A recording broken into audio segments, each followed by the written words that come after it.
नमस्कार आचार्य जी। एक तो मेरी हार्ट बीट बढ़ जाती है आपके सामने बैठ के।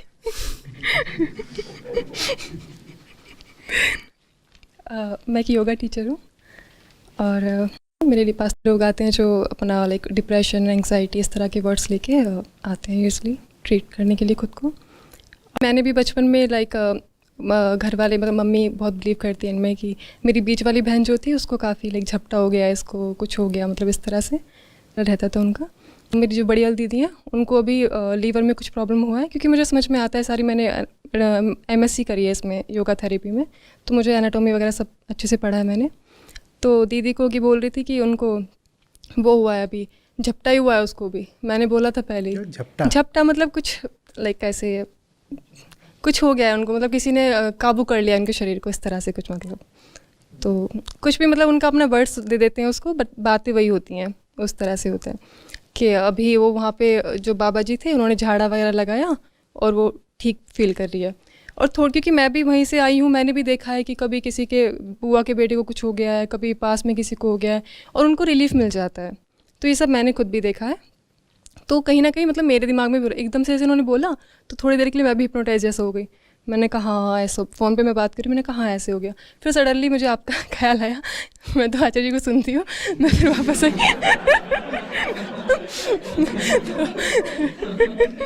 तो मैंने बोला मम्मी एक बात बताओ, वो खाना वो ठीक से नहीं, उनको गुस्सा बहुत आता है, दीदी को हर बात पे गुस्सा करते हैं, खाना छोड़ देती हैं तो इतना गुस्सा आता है बहुत, ऐसे तो लापरवाही दिखाती हैं। जो जो मतलब लीवर को इफेक्ट करते हैं वो ज़्यादातर वो चीज़ें करती हैं। मैंने कहा उनको लीवर का टेस्ट कराओ, पहले बोलो लीवर फंक्शनिंग का टेस्ट कराएं और मुझसे बात करें उसके बाद में। तो फिर मैंने मम्मी को बोला खाना ठीक से नहीं खाती, नहीं मैंने मम्मी को कन्विंस कर लिया उल्टा कि हाँ सही बोल रही है तो ऐसा कुछ नहीं होता है। तो मतलब लाइक बात ही होती है जो कन्विंस सामने वाले को कर लेती है। हमें बचपन से सिखाते आ रहे हो कि ऐसी ऐसी चीज़ें होती हैं, हमने मान ली क्योंकि हमने तर्क नहीं किया आपसे, तो हमें समझ में आ गई वो। अपब्रिंगिंग मेरी ऐसी है तो मेरा भी बहुत मन करता है कि चलो मान लो इन चीज़ों को। जैसे अभी मैं मेरठ में थी, मेरे अंकल का घर है वहाँ पे, तो मेरी भाभी और उनका छोटा बेबी है, वो ऐसे बाहर गए रोड पे और एक नाला होता है ना, नाले पे बच्चा गिर गया, उसको बहुत ज़्यादा चोट लग गई। तो वहाँ पे हमारे घर में जो काम, वहाँ पे हम कपड़ों का बिजनेस करते हैं, तो वहाँ पे जो काम करने वाली एक लड़की आती है, उन्होंने, वो पंडित फैमिली से बिलोंग करती हैं, तो उन्होंने ऐसे नाचना स्टार्ट कर दिया कि क्या मतलब उनके ऊपर कुछ बुआ हुआ आती हैं कुछ ऐसे करके, मतलब एंड उसको तो उसको बाहर क्यों लेके गई थी, ये क्यों किया था। प्रश्न पर आगे। तो ये चीज़ें कर मतलब हाँ मुझे शायद डायरेक्ट बात करनी आती नहीं, मैं थोड़ा ज़्यादा बात करती हूँ। ठीक है हाँ। तो आपने बोला था कि जो ये ऐसे होता है ना जिनको कुछ मतलब वीक फील करते हैं अपने आप में, आप खुद को एक्सप्रेस नहीं कर पाते एक तरह से, तो वही लोग ज़्यादा इन चीज़ों में पड़ते हैं। मेरे बुआ का बेटा ड्रिंक करने लग गया तो मेरी बुआ ने बोल दिया इस पर कुछ आया हुआ है। एक्सेप्ट ही नहीं करना चाहता एक आम आदमी कि हाँ वो उसमें कुछ उनके अपने सपुत्र में कुछ कुपुत्र वाले गुण हो सकते हैं, ऐसे कोई मतलब एक्सेप्ट नहीं करना चाहता, तो बताए थे इस पर कुछ आ गया है करके। तो सारी चीज़ें वैसे ही चल रही हैं, मतलब कनेक्ट होती आ रही हैं। कनेक्ट इसलिए कर पा रही हूँ, जैसे सर ने बोला कि शिक्षाएँ हैं उनको मैं अपने तरीके से थोड़ा सा ले रही हूँ और समझाने की कोशिश कर रही हूँ। जैसे मैंने हमारे यहाँ भजन सेशन भी होते हैं, तो उसमें थोड़ा सा कबीर जी के भजन डालना और बुल्ले शाह जी को थोड़ा सा उस पर मतलब उनके बारे में थोड़ा बताना, तो वो सारी चीज़ें ऐड करना शुरू कर दिया है। और उस पर क्योंकि पढ़े लिखे बच्चे आते हैं थोड़ा सा, तो उस पर तर्क भी करते हैं, दीदी अच्छा ये ऐसे कैसे होता है, क्योंकि उन्होंने सुरा बचपन से कुछ और सुना है उन्होंने उन चीज़ों के बारे में, फिर मैं उनको एक अलग चीज़ बता रही होती हूँ। तो लेकिन उनको अच्छा लगता है, वो कनेक्ट कर पाते हैं उस चीज़ से कि हमने तो पहले ऐसा कभी सुना ही नहीं, कभी सोचा भी नहीं था कि ऐसा कुछ होगा, उस तरह से रिलेट कि हाँ आगे जाके कुछ शिक्षा ऐसे हो सकती है। मैं इससे सहमत हूँ, ये बिल्कुल होना चाहिए। जो जिस परिवेश में है, जिस जगह पर है, उस जगह जो भाषा चलती है और जो जो तरीके चलते हैं उन तरीक़ों को अपनाया जाना चाहिए, लेकिन लक्ष्य साफ होना चाहिए कि इन तरीक़ों से लेकर इन तक विशुद्ध अध्यात्म आना है। बाकी हर जगह के लोग अलग हैं और पृष्ठभूमियाँ भिन्न भिन्न हैं, तो वो जिम्मेदारी सबकी उपयोग में है। जो लोग इनमें नहीं भी हैं वो भी सामाजिक लोग ही तो हैं ना।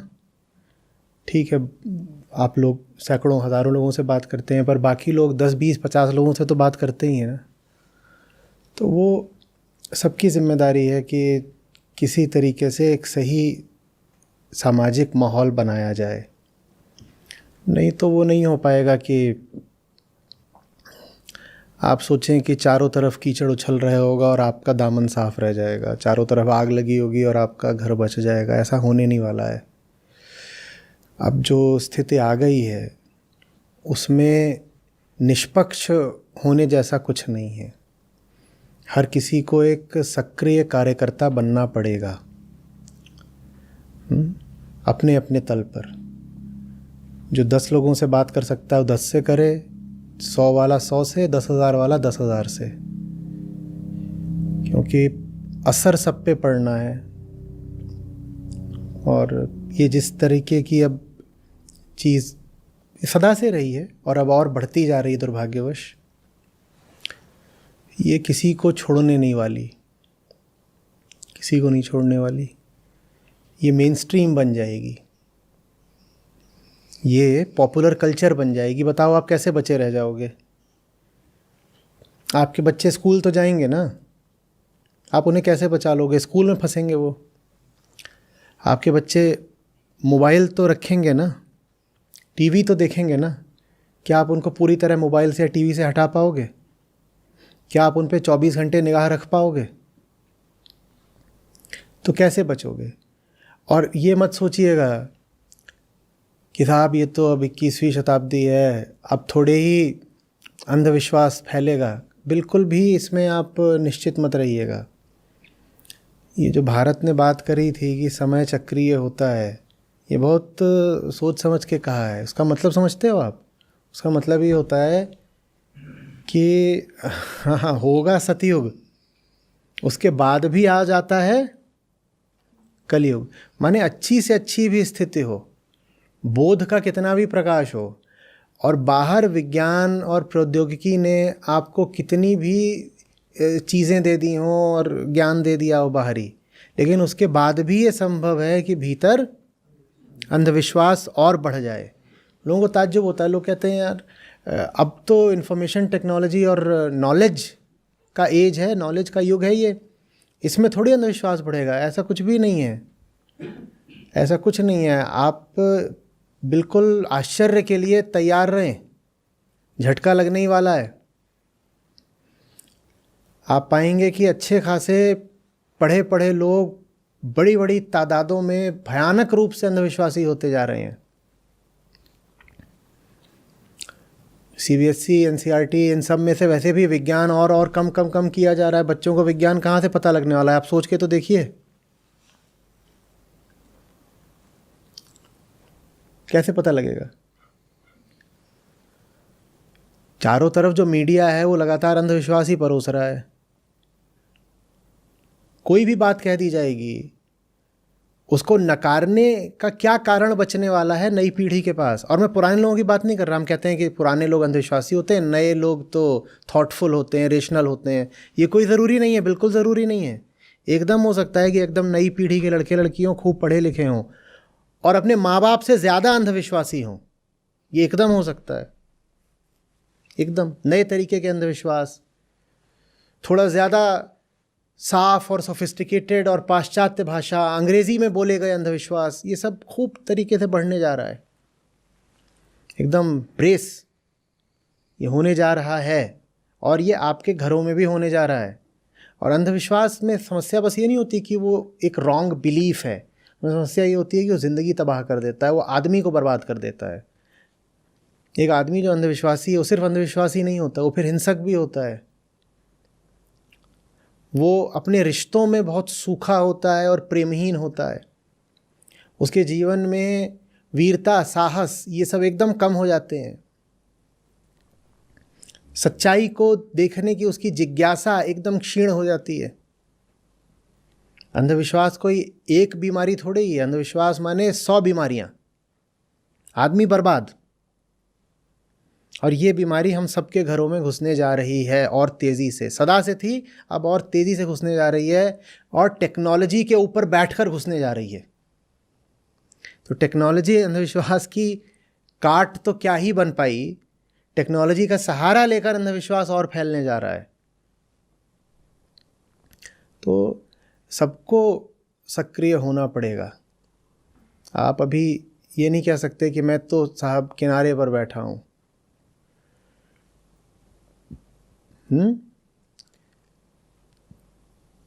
अब वो जो किनारे बैठने का समय था बहुत पीछे छूट चुका है। सबको मुखर होना पड़ेगा, आवाज़ उठानी पड़ेगी, बोलना पड़ेगा।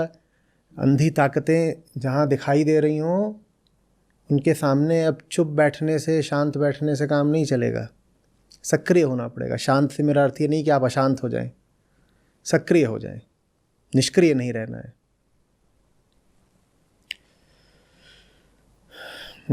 करना पड़ेगा, बोलना पड़ेगा। जो जिस तरीके से और जितने क्षेत्र में जितने लोगों के साथ सक्रिय हो सकता है, जिन माध्यमों से सक्रिय हो सकता है, सबको अपना अधिकतम देना पड़ेगा। ठीक है? नहीं तो झटका लगेगा, भारी झटका लगेगा। घर का एक सदस्य ही इन चक्करों में पड़ जाए तो पूरे घर का क्या होगा ये बताइए। पूरा घर ही फंसा हो आवश्यक नहीं है।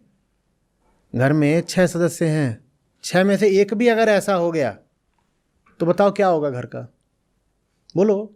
और स्वास्थ्य लाने में श्रम करना पड़ता है, बीमारी अपने आप फैलती है। तो आप लोग अपना RT-PCR वगैरह करा के आए हैं। कोविड आपकी मेहनतों से तो आपको नहीं लगता ना कि बहुत मेहनत कर रहे हो कहीं से लगे, लेकिन लग जाएगा तो फिर स्वस्थ होने के लिए मेहनत करनी पड़ती है। अंधविश्वास भी ऐसी चीज़ है, वो अपने आप आकर के लगता है और लग गया तो फिर छुटाना मुश्किल होता है। वो तो एक डर है ना, और बोल दिया जाता है कि कुछ होता है, हम मानते हैं कि होता है, बताओ तुम कैसे डिस्प्रूव करोगे। वो कह रहा है हम मानते हैं कि होता है, हमारी मान्यता है। आप उसकी मान्यता को कैसे खारिज कर पाओगे? जिसको ये रोग लग गया उसको बचाना बड़ा मुश्किल है। भाई कोई चीज़ आपके सामने मेज पर रख दी जाए और कहा जाए कि मुझे कोई यहाँ पे रख दे और बोले कि ये जो इसके भीतर द्रव्य है इसका तापमान 100 डिग्री है, मैं उसकी बात को झूठा प्रमाणित कर सकता हूँ इसमें थर्मोमीटर डालकर, ठीक है। पर आपसे कह दिया जाए यहाँ हवा में 3 तरह की आत्माएं घूम रही हैं, बताओ कैसे साबित करें कि आदमी झूठ बोल रहा है, या कि हाँ बिल्कुल, या कि वहाँ पे वो जो सज्जन उधर पीछे बैठे हुए हैं उनसे नेगेटिव एनर्जी आ रही है। कैसे साबित करोगे कि ये बात झूठ है? बताओ कैसे झूठ करोगे साबित? दिक्कत आ जाती है ना। तो जो एक बार इन चक्करों में फंस गया वो फंस गया। या कि फलाने तरीके की अंगूठी पहनने से व्यापार में लाभ हो जा रहा है, कैसे साबित करोगे कि ये बात झूठ है? अब उसने वो धारणा बना ली तो बना ली। या कि मैंने अंगूठी उतारी थी, देखो आज ही व्यापार में इतने का घाटा हो गया, देखा। कैसे साबित करोगे कि जो घाटा हुआ है वो अंगूठी उतारने से नहीं हुआ है? वो घाटा अलग है, अंगूठी उतारने की घटना अलग है। कैसे साबित करोगे कि इनमें आपस में कोई संबंध नहीं है? साबित कैसे करोगे? तो इसमें जो फॉल्सिफिकेशन होता है, इसको झूठ साबित करना, वो बड़ा कठिन होता है, बहुत मुश्किल होता है। और खेल ऐसे चलता है कि अच्छा 99% जो कहा जा रहा है कि ये सब झूठ है, मान लिया कि 99% झूठ है। आम आदमी का जो तर्क उठता है ना, वो ये उठता है कि हो सकता है कि ये सब अंधविश्वास वाली बातें हैं, जादू टोना भूत प्रेत, ये सब हो सकता है 99% झूठ भी होती हों, पर अगर ये बातें 1% भी सच हैं तो रिस्क कौन ले? अगर ये बातें 1% भी सच हैं तो हम खतरा क्यों उठाएं? ये हमारा तर्क रहता है ना। मेरा क्या जाता है, उन्होंने बोला है कि ये फलाना पानी पी लो इससे तुम्हारा भला होगा, मैं पी लेता हूँ, मेरा नुकसान क्या हुआ? यही तर्क दिया जाता है ना। तुम कर लो ना जो वो कह रहे हैं, तुम्हारा नुकसान क्या हो जाएगा? और आपको ये समझाना बड़ा मुश्किल हो जाएगा कि नुकसान क्या हो जाएगा। नुकसान भयानक है, लेकिन आप समझा नहीं पाओगे क्या नुकसान हो जाएगा। अगर वो जो आपको कहा जा रहा है कि अभिमंत्रित जल है, जल को अभिमंत्रित किया जा सकता है। जल में मैं कुछ खास कर दूंगा, वो खास जल बन जाता है, अभी जल तुम पियो तुम्हारा कल्याण होगा वत्स। आपको समझाना मुश्किल हो जाएगा कि ये जल मैं क्यों नहीं पीऊँगा। आपसे कहा जाएगा पंगे क्यों ले रहे हो, सब पी रहे हैं तुम भी पी लो, अपना काम करो आगे जो कि करना है। आगे के काम के लिए बाबा जी थोड़ी रोक रहे हैं तुमको, बस वो तुमको जल दे रहे हैं, जल पी लो, आगे अपना काम करते रहो। और आपको लगता है तर्क तो बिल्कुल ठीक है। नहीं, आपने सिर्फ वो जल नहीं पिया है, आपका आगे का काम भी खराब हुआ है, क्योंकि वो जल पी करके आप इंसान दूसरे हो गए हो। इसलिए नहीं कि जल अभिमंत्रित है, इसलिए कि अब आपने झूठ के आगे सर झुका दिया। सर झुका दिया ना, अब आगे भी सर झुकाए ही जाओगे। उस जल का प्रभाव अब तुम पर आगे भी रहेगा, वहां पर मत झुकाओ सर अपना। और जिसने झुका दिया उसके लिए फिर उठाना, सर दोबारा उठाना, बड़ा मुश्किल हो जाता है। झूठ के आगे एक बार सर झुक गया तो अब वो झुका ही रहता है ज़िंदगी भर। आपके जीवन के जो निर्णय होते हैं उनको प्रभावित करता है। आप किसी से प्रेम करते थे, आप उसे वाह नहीं कर सकते। आपको मंगली और शनिचरी और 50 तरीके की चीज़ें बोल दी गई हैं। बताइए ज़िंदगी तबाह हुई कि नहीं हुई? बोलिए। और घरों में ये खूब चलता है कि नहीं चलता है? मैं तो जानता भी नहीं हूँ, आप लोग आकर बताते हो, मेरे लिए ये ताज़ी सूचना रहती है। अच्छा ये भी होता है, अच्छा ये भी होता है, ऐसे होता है। और ये मत कह दिया करिए कि हमारा क्या जाता है, एडजस्ट कर लो ना। एडजस्ट नहीं, आवाज़ उठाना शुरू करें। जिस भी माध्यम पर आप सक्रिय हो सकते हैं उस पर सक्रिय होना शुरू करें। आप सोशल मीडिया पर हैं, आप देख रहे हैं आपके किसी दोस्त ने अंधविश्वासपूर्ण कोई पोस्ट डाल दी है, कम से कम उसको तो आप वहाँ सलाह दे सकते हैं ना। आप क्यों कहते हैं कि मेरा क्या? वो अगर अंधविश्वास में मर रहा है तो मेरा क्या? चलो किसी अनजाने आदमी को आप मत दो जवाब, पर अगर आपका जानकार है, परिचित है, रिश्तेदार है, दोस्त है, वो इस तरह की कोई चीज़ अगर लिख रहा है, कर रहा है, शेयर कर रहा है, व्हाट्सएप पे कर रहा है, यूट्यूब, फेसबुक, कहीं भी कर रहा है, ट्विटर पे कर रहा है, आप वहाँ पर तो जा करके उसको थोड़ा ज्ञान के 2 शब्द बोल सकते हैं कि नहीं बोल सकते हैं? तो ये करते क्यों नहीं है? अब चुप रहने का समय पीछे गया, उठना पड़ेगा। बात समझ रहे हो? ये लड़ाई देखिए बहुत दूर तक जानी है और ये हमारे अस्तित्व की लड़ाई है। ये कुछ पाने वगैरह की लड़ाई नहीं है, ये बचने की लड़ाई है। ये लड़ाई नहीं लड़ोगे तो समाप्त हो जाओगे। जब सच्चाई ही नहीं बचेगी तो हम कहाँ से बचेंगे? जो बोला जाता है कि आपकी सच्चाई है सच्चित आनंद, तो सत ही नहीं रहेगा तो आप कहाँ से बचोगे? फिर तो जो बचेगा वो झूठ होगा बस। तो सत्य को बचाने की लड़ाई स्वयं को बचाने की लड़ाई है। ये हमारी हस्ती की लड़ाई है, हम पर एग्जिस्टेंशियल थ्रेट है अभी। आप समझ रहे हो बात को? और ये चारों ओर से घेरा डाला जा रहा है, एक मासिव सीजर है ये।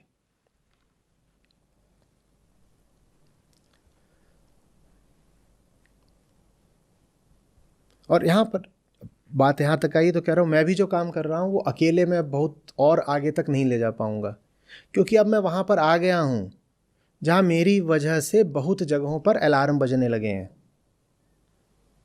मैं यहां तक आ पाया क्योंकि अंडर द राडार उड़ रहा था, उनको पता नहीं लगा कि मैं यहां तक आ रहा हूं। पर अब मैं जहां तक आ गया हूं, संस्था के काम का एक आकार हो गया है, अब वो नोटिस में आने लगा है। उससे लोगों को जो अंधेपन की ताकतें हैं उनको दिखने लगा है कि ये एक खतरनाक चीज़ है जो बड़ी हो रही है। आपकी संस्था जो वृद्धि ले रही है वो बहुतों के लिए और बहुत बड़ी बड़ी अंतर्राष्ट्रीय ताकतों के लिए खतरे की चीज़ है वो।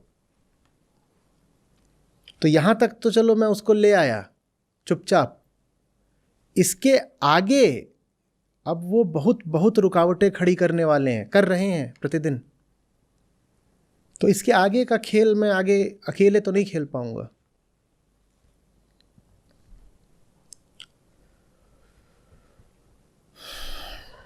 आपको अगर लगा है कि ये जो काम हो रहा है इसमें कुछ सार्थकता है और ये बचना चाहिए, तो दूर बैठे तटस्थ दृष्टा मत बने रहिए बस। इसमें अब साथ लगना पड़ेगा कार्यकर्ता की तरह।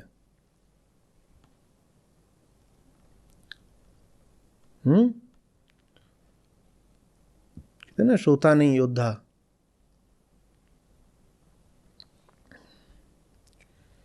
ये आज ही यहाँ जितनी बातें हुई हैं उतनी बातें भी बहुतों के लिए प्राणघातक हैं। वो इन बातों को सुनेंगे, कहेंगे ये बातें आउट नहीं होनी चाहिए।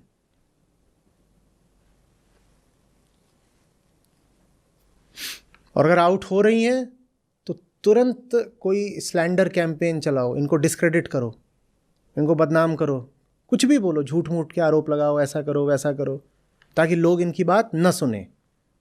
ऐसा माहौल तैयार कर दो जिसमें इनकी विश्वसनीयता खत्म हो जाए, लोग इनको न सुने।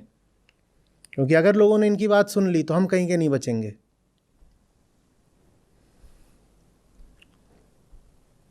वो खुल के ये भी नहीं बोलेंगे कि उन्हें इन बातों से समस्या है।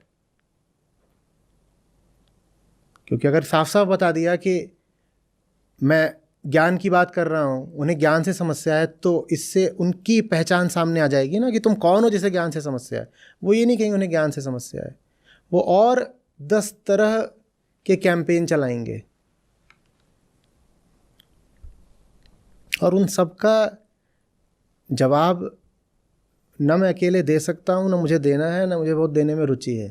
ये जो काम है ये आपका है, ये पब्लिक डोमेन का है। जो कुछ भी मैं कर रहा हूँ वो आपको सौंपता चलता हूँ, ठीक है ना। ये जो बातचीत हो रही है ये मैं कोई रिकॉर्ड करके अपने कमरे में रख लूँगा क्या? वो सार्वजनिक कर दी जाएगी, वो सबके लिए। जाओ, ये दे दिया, अब ये जगत की संपत्ति हो गई। तुम इसे देखो, सुनो, डाउनलोड करो, समझना हो समझो, नहीं समझना नहीं समझो, ये तुम्हारी चीज़ हो गई अब। तो ये चीज़ आपकी है, आप तय करिए अब आपको इसका करना क्या है। जो भी मैं कुछ कर रहा हूँ और जहाँ तक इसको ले आया हूँ, ये आपकी चीज़ है और आप तय करिए आपको इसका क्या करना है। इस पर अगर आक्रमण हो रहा है तो आपके ऊपर हो रहा है, मेरे ऊपर नहीं हो रहा है। मैंने तो 5 साल पहले कह दिया था कि मुझे जितना काम करना था लगभग हो गया, मैं तो अब रिटायर भी हो सकता हूँ।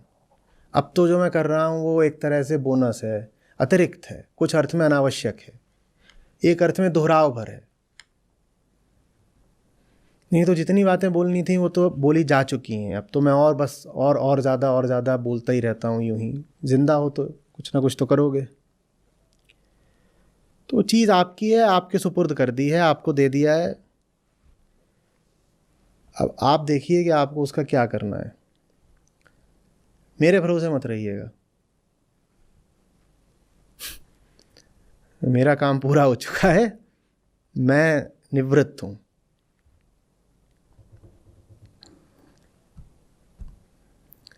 समझ में आ रही है बात?